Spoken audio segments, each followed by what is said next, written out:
Psalm 90 verse 12. So teach us to number our days, that we may get a heart of wisdom. Psalm 90 verse 12, ESV.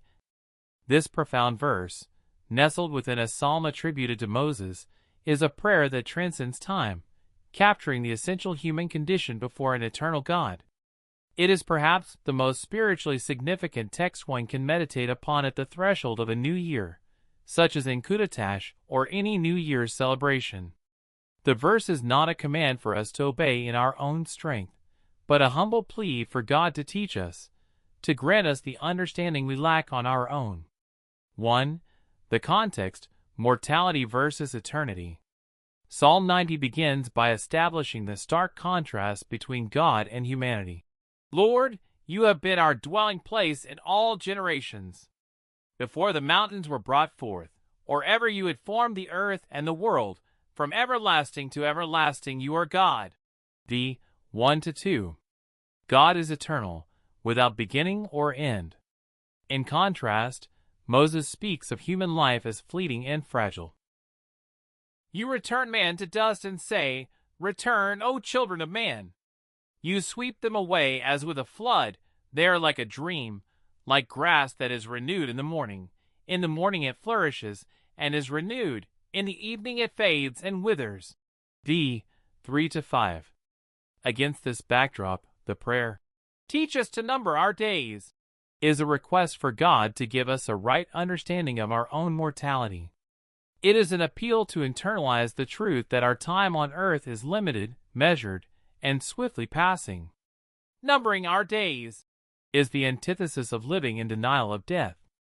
It is to live with the conscious awareness that each day is a gift from the eternal God, and that our opportunities for love, obedience, and worship are finite. 2. The goal, a heart of wisdom.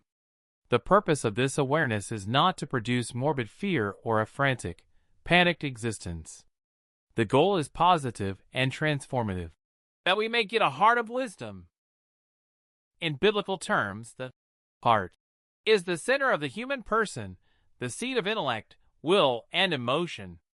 Wisdom is not merely intellectual knowledge, but the skillful application of truth to everyday life.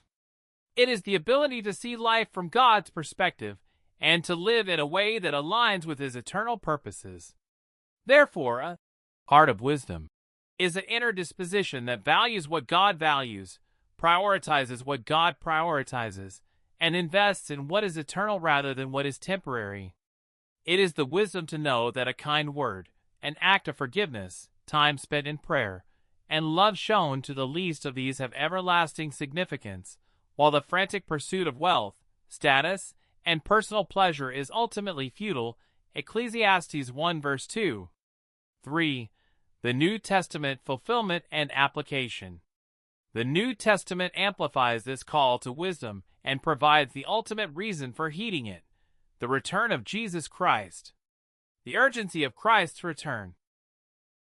The New Testament writers frequently use the fleeting nature of time as a motivation for holy living.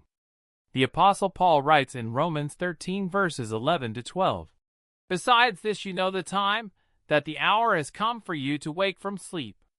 For salvation is nearer to us now than when we first believed. The night is far gone, the day is at hand. So then let us cast off the works of darkness, and put on the armor of light. Numbering our days. Here becomes understanding the lateness of the hour on God's prophetic clock, urging us to live in light of Christ's imminent return. The command to redeem the time.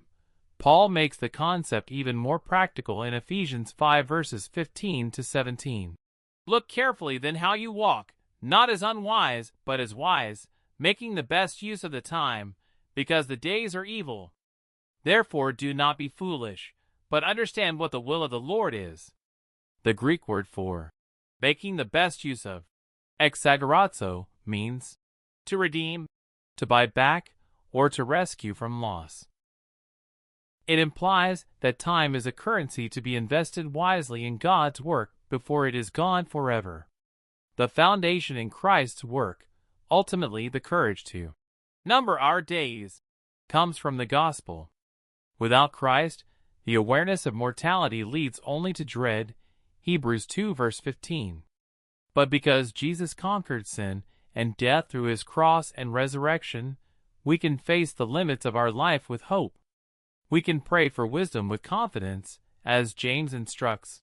If any of you lacks wisdom, let him ask God, who gives generously to all without reproach, and it will be given him.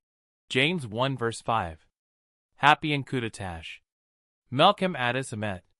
May God indeed teach us to number our days, and grant us a heart of wisdom.